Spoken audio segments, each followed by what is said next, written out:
हुआ चला जा रहा है। देखने को मिल रहा है कि शिक्षकों के बीच में नाराजगी है, लेकिन इसी के साथ लगातार शिक्षकों के द्वारा प्रयास किया जा रहा है कि जल्द से जल्द जो टीईटी का प्रकरण है, या यूं कहें कि जो टीईटी का मामला इन शिक्षकों के ऊपर आया, इसको हटाया जाए। एक तरफ जहां देखने को मिल रहा है कि कोर्ट की तरफ से लगातार तमाम तरह की चीजें की जा रही है, वहीं दूसरी ओर शिक्षक भी अपने तरफ से लगातार पैरवी करते हुए नजर आ रहे हैं। तमाम अधिकारियों से, विधायकों से मुलाकात करते हुए नजर आ रहा है। उस बीच में देखने को मिला कि लीगल टीम जो कोई एक संगठन की तरह काम नहीं कर रही, बल्कि एक टीम की तरह काम करती हुई नजर आ रही है, उसकी तरफ से भी अथक प्रयास किए जा रहे हैं। देखने को मिला कि साफ तौर पे यही कहा जा रहा है कि जब तक शिक्षकों को न्याय नहीं मिल जाता है, तब तक ये टीम ऐसे ही कार्य करती रहेगी। तो अब देखना ये होगा कि आखिरकार क्या कुछ चीजें निकलकर सामने आती है। फिलहाल इस विषय पर जो अटल टीवी की टीम ने बातचीत की, टीम के ही मेंबर अमित सिंह से, तो उनका क्या कुछ कहना था, आप भी सुनिए। अमित जी, आपका हमारे चैनल अटल टीवी पे बहुत बहुत स्वागत है।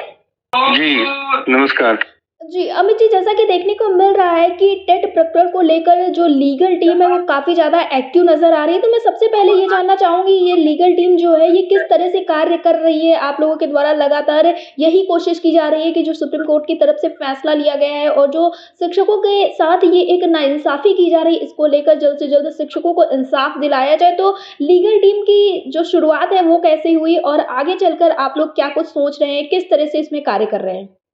जी जी बिल्कुल मधुलिका जी, नमस्कार। और हमारी लीगल टीम की तरफ से भी आपको बहुत साधुवाद है।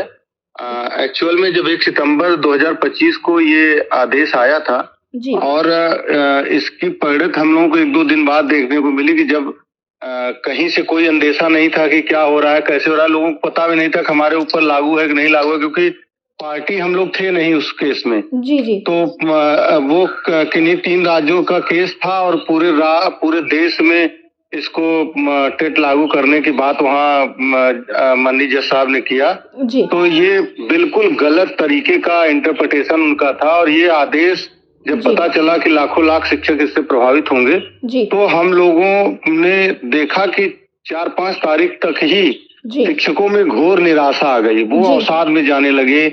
उनको लगा कि अब क्या होगा, अब हम कैसे, जैसे बेसिकली जो नए शिक्षक हैं 2011 के बाद 29 जुलाई 2011 के बाद जितने भी शिक्षक नियुक्त हैं, अगर उनको देखा जाए तो अब वो 17-18 साल मिनिमम सेवा कर चुके हैं।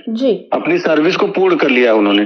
तो अगर इसके बाद अगर किसी को कहा जाए कि आपको ये परीक्षा टेट देनी है या वो देना है, तो और इसके अलावा बहुत सारे हमारे शिक्षक हैं जो 50+ हो चुके हैं, उनको बैठने में, उनको उठने में, चलने में तमाम तरह की समस्याएं हैं। वो लगातार 3 घंटे बैठकर अध्ययन नहीं कर सकते। पढ़ाना एक अलग कला है, लेकिन खुद इस तरह की नई चीजों को पढ़ना बिल्कुल अलग है। तो इस चीज को लेकर के शिक्षक अवसाद में जाने लगे।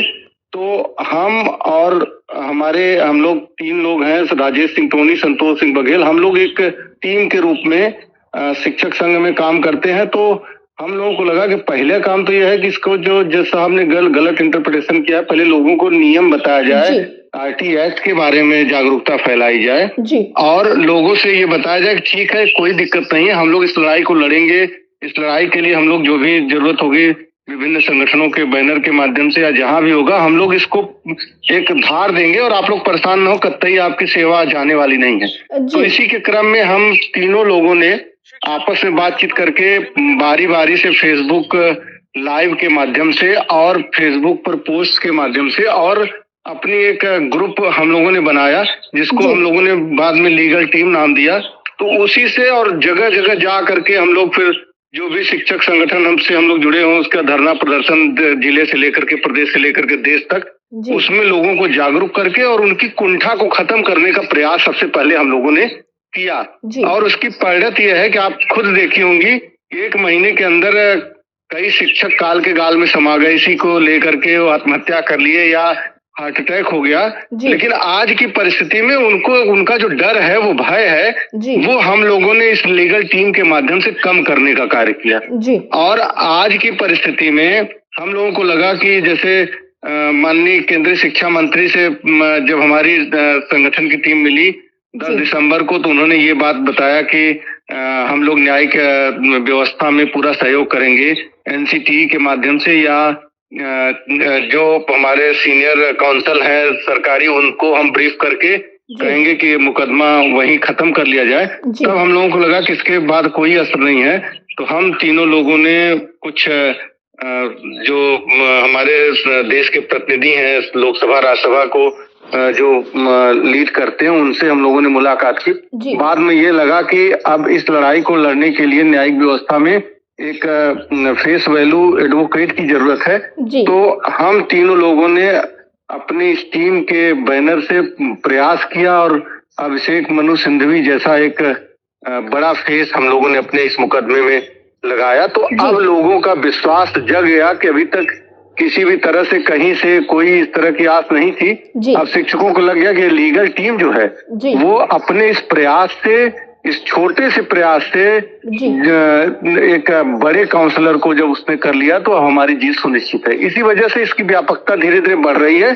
अब हम लोग पूरी तरह से शिक्षकों के सेवा सुरक्षा के जो न्यायिक अभियान है उसको पूरी तरह से हम लोग जुट गए हैं और किसी भी कीमत पर अपने शिक्षकों का अहित नहीं होने देंगे, ये लीगल टीम का वादा है। जी बिल्कुल ठीक कहा अमित जी आपने, लेकिन इसके साथ एक चीज और देखने को मिले कि जब ये टेट प्रकरण आया, जब 1 सितंबर को सुप्रीम कोर्ट की तरफ से ये एक बड़ा फैसला लिया गया, उसके बाद देखने को मिला कि जो विधायक थे, मंत्री थे, उनका एक अच्छा साथ मिला शिक्षकों को। ऐसा अक्सर देखने को मिलता है। बहुत स्वागत योग्य कदम है।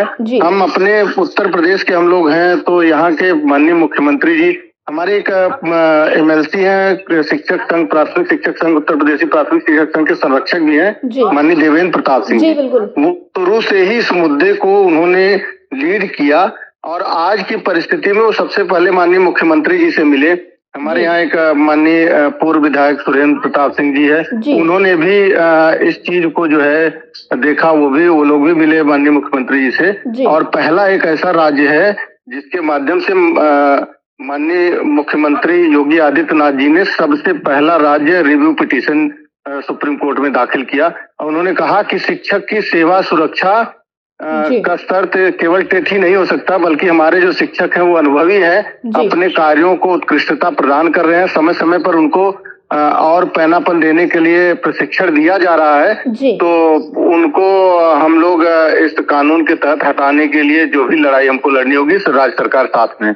और इसी को लेकर के हमारे प्रदेश के पक्ष विपक्ष के तमाम विधायक और इसी को लेकर के जब हम लोगों ने हमारे सब विभिन्न संगठनों के माध्यम से जब लोगों ने माननीय सांसदों से मिलना शुरू किया तो उसकी परिणति थी कि आज देश के लगभग सांसद चाहे सत्ता पक्ष के हो या विपक्ष के हो, सभी इस मुद्दे पर शिक्षकों के साथ हैं। जी बिल्कुल ठीक है अमित जी तो क्या ये बात करी जाए, जैसा कि आपने बताया आप उत्तर प्रदेश से हैं, उत्तर प्रदेश सरकार का एक ये एजेंडा था और फिर उत्तर प्रदेश में डबल इंजन की सरकार भी है कि जो ये सरकार है ये शिक्षा को आगे बढ़ाएगी, जो शिक्षा का स्तर है उसको ऊंचाइयों पे ले जाएगी और शिक्षकों के साथ, छात्रों के साथ ये सरकार खड़ी हुई नजर आएगी। इसके बाद आपने बात की सुरेंद्र प्रताप सिंह जी की। अभी हाल फिलहाल में यह यूं कहे कि कल ही उन्होंने मुख्यमंत्री योगी आदित्यनाथ से मुलाकात की और उनकी मुलाकात में एक सबसे बड़ा जो मुद्दा था वो शिक्षकों को लेकर फिर से मुद्दा रहा है, उन्होंने उस विषय में भी बातचीत की। तो क्या ये कहा जाए कि उत्तर प्रदेश अब नई ऊंचाइयों पर पहुंच रहा है?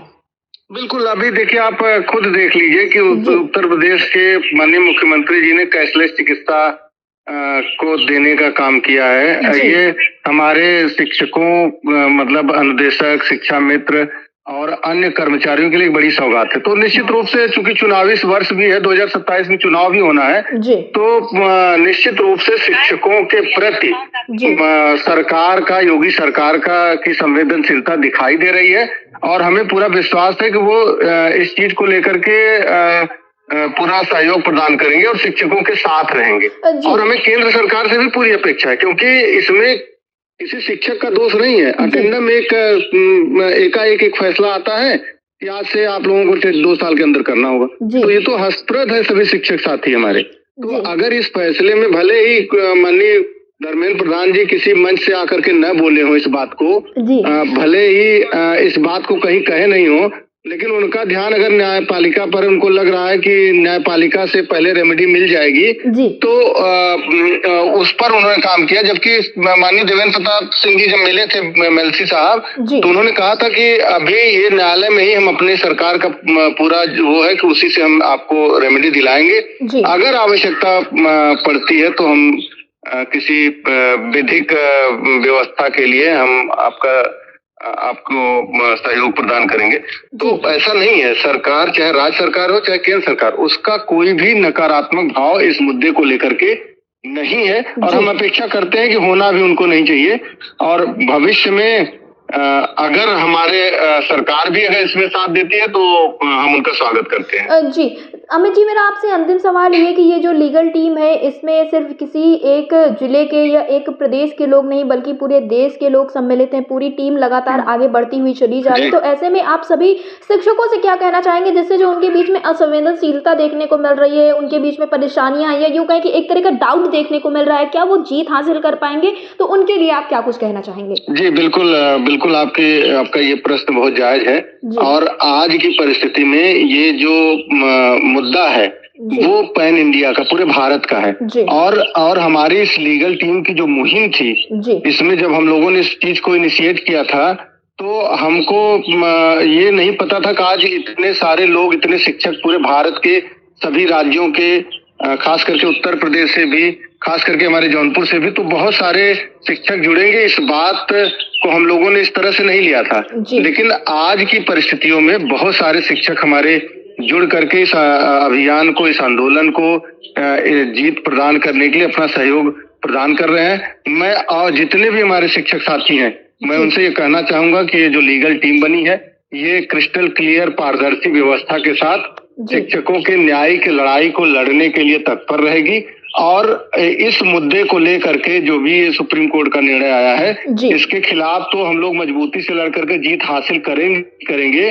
बाकी सेवा सुरक्षा के शिक्षक की किसी पूरे भारत की लड़ाई को हम लोग अवश्य आगे बढ़ाएंगे, ये हमारा संकल्प है। मैं सभी से अपील भी करता हूँ, शिक्षक साथियों से, कि आप इस मुहिम में न केवल जुड़े बल्कि एक कुटुंब वसुधैव कुटुंबकम का एक नारा लगाते हुए एक दूसरे के से जुड़ करके एक जो हाथ है लीगल टीम का उसको मजबूत करें। विजय अवश्य हम लोगों को मिलेगी। जी अमित जी, अटल टीवी से जुड़ने के लिए बहुत बहुत धन्यवाद।